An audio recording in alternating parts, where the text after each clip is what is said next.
one and only perfect preserved book in the world is identified as Quran. It's been so perfectly preserved, dot by dot, letter by letter, sound by sound, word by word. It's exactly the same wherever you go to. It's been so perfectly preserved, over 563 verses are missing. It's been so perfectly preserved, some verses are eaten by sheep. It's been so perfectly preserved, as individuals died, they took the Quran with them. It's been so perfectly preserved, there is more than 30 Arabic Qurans, different Arabic Qurans. It's been so perfectly preserved, it was causing disturbation at the time of Muhammad by his companions. Individuals were fighting about this perfect preservation of the Quran. But of course, it is perfectly preserved with many loose ends. There is a story I've been asking last couple of years to Muslims. Why Muhammad, as he tells people what Allah is revealing to him, gives the same revelation to the people from the same tribe differently, which cause disturbation between them, which cause people to nearly fight with one another. And this question is going to be asked a professor. But before that, please come with me to Sahih Bukhari, hadith number 514. And we first read this story together. Hadith has been narrated by man called Umar. This is not any Umar who turns out of pink or blue. This is Umar, second caliph of Islamic world and the father-in-law of Muhammad. There is a fight is going on between about Surah 25. Narrated Umar bin Khattab. I heard Hisham bin Hakim reciting Surah Furqan during the lifetime of Allah's apostle, and I listened to his recitation, and I noticed that he recited in several different ways which Allah's messenger had not taught me. I was about to jump over him during his prayer, but I controlled my temper. When he had completed his prayer, I put his upper garment around his neck and seized him by it and said, "Who taught you this surah which I heard you are reciting?" He replied, "Allah's messenger taught it to me." I said, "You told a lie, for Allah's messenger has taught it to me in a different way from yours." So I dragged him to Allah's messenger and said, "I heard this person is reciting Surah Furqan in a way which you have not taught me." On that, Allah's apostle said, "Release him, Umar. Recite, O Hisham." Then he recited in the same way I heard him reciting. Then Allah's messenger said, "It was revealed in this way," and edited, "Recite, O Umar." I recited as he had taught me. Allah's messenger then said, "It was revealed in this way." This Quran has been revealed to be recited in 7 different ways. So recite it whichever is easier for you. Hisham bin Hakim and Umar bin Khattab is from the same tribe. Muhammad is teaching them the Quran, people who are in the same tribe, in different ways. By that stage, no one is knowing that the Quran is being revealing in different ways until Umar want to grab him, jump over him during his prayer, but Umar is so kind. He waits until the prayer is finishing. And both of them goes to Muhammad, and Muhammad says, "Recite it whichever easier for you," after he okays those different ways of Surah 25. Those people are from the same tribe. They are speaking the same dialect. And both of them are learning from the same person. Muhammad is saying, recite it whichever easier for you. I've been asking the question last couple of years. Why people in the same tribe are reciting the same surah differently while they are speaking the same dialect? I am asking the question, actually, how can that make it easier? And all I heard is blah, blah, blah, blah, blah. My questions were actually never been properly answered. But couple of years ago, the individual who I did ask the question was brave enough to ask the question to a professor who has been doing amazing works on the Quranic manuscripts, Professor Yasin Duta. So let's hear the question a Muslim missionary is gonna ask. Very, very similar question for last couple of years I've been asking. Why individual from the same tribe needs to learn the Quran in different way, and we don't even know which way is that, and why on earth that will make it easier for them. Remember, word of Allah has been perfectly preserved. There is only one Quran, but in somehow there were different Qurans at the time of Muhammad. Let's listen this short clip. Sorry, I'll come to you. The rukhsah was given to read in different ways.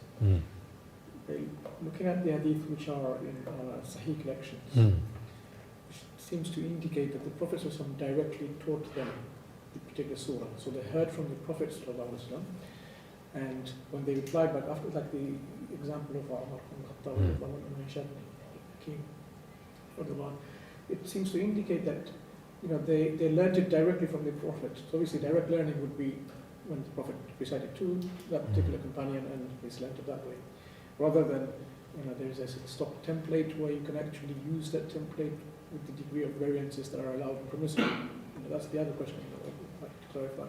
So the question is, obviously the Prophet ﷺ would not have taught every single companion all the different ways of reading. It's practically, impossible. It's impossible. So that means there has to be a way where the companions had their own ikhtiyar, their choice, based on the permissibility that was given. So they have clear understanding of how much, or what was the degree of variations that you can bring about in revelation. The question remains is, what was exactly the rukhsah that was given? I mean, some of the hadith which indicates Ghafur Rahim, Samir Alim, but I'm not sure about the authenticity of some of these narrations. So if we go for strict authentic narrations, then you have one picture, but if you have the evidence speaks for itself, then you can get a different picture altogether. What's your clarification on this? When the same two people from the same dialect or tribe, reciting differently, if the Prophet taught them differently, and how is it making it easier? To give an example, in Surah Al-Furqan there are examples where there are single and jama', a word is recited in singular and plural. Examples of where it's ya'malun and ta'malun, something of this difference of grammatical declension. How is it making it easier for a two adult companion rather than, say, someone who's very old and especially women who are not very literate, or children? Because for that we can have an understanding of, okay, there are some difficulty for them, for example, very old or literate as well. But two persons who are actually very adult, mature person, who are learning directly from the Prophet, how are these making it easier for them to recite? I mean, what's the difference in terms of choosing variation? Got one. So, first of all, I think we need to give credit when it is necessary. Thank you so much. Thank you so much for finally being brave enough and asking the questions I've been asking Muslim missionaries. Muslim missionaries asking Yasin Dutton for now. So that is good. Well done. Now you know the answers you have given to us, which you intentionally lied, wasn't even justifying you, since there is only one perfect preserved Quran and perfectly preserved. So why on earth? Different versions of Surah 25, which is giving to the people who speak the same dialect, they are from the same tribe, would identify it as, oh, recite it whichever easier for you. How can that make it easier? Of course, there are lots of other issues with this hadith, but I'm not going to focus on that. So let's get to hear the response is going to come from the professor. And please give attention what he says, because what we are going to hear is, we don't know what is that the way Muhammad recited, and also we will get to hear it is all loose end. One immediate possible response and another one. The immediate possible response is that you're trying to remember something, and was it they or he? Can't remember. Was it they or we? Doesn't matter. Say whatever, as long as the meaning's there. So one kind of ease is that as long as you get the general idea right, you're okay. Now the other thing is that you were talking about the way the Prophet ﷺ taught me. Do we know the way the Prophet ﷺ actually, well, again, there's riwayat that do give us an indication, like he taught us this he taught us this dua, like he would teach us a surah of the Quran, for example.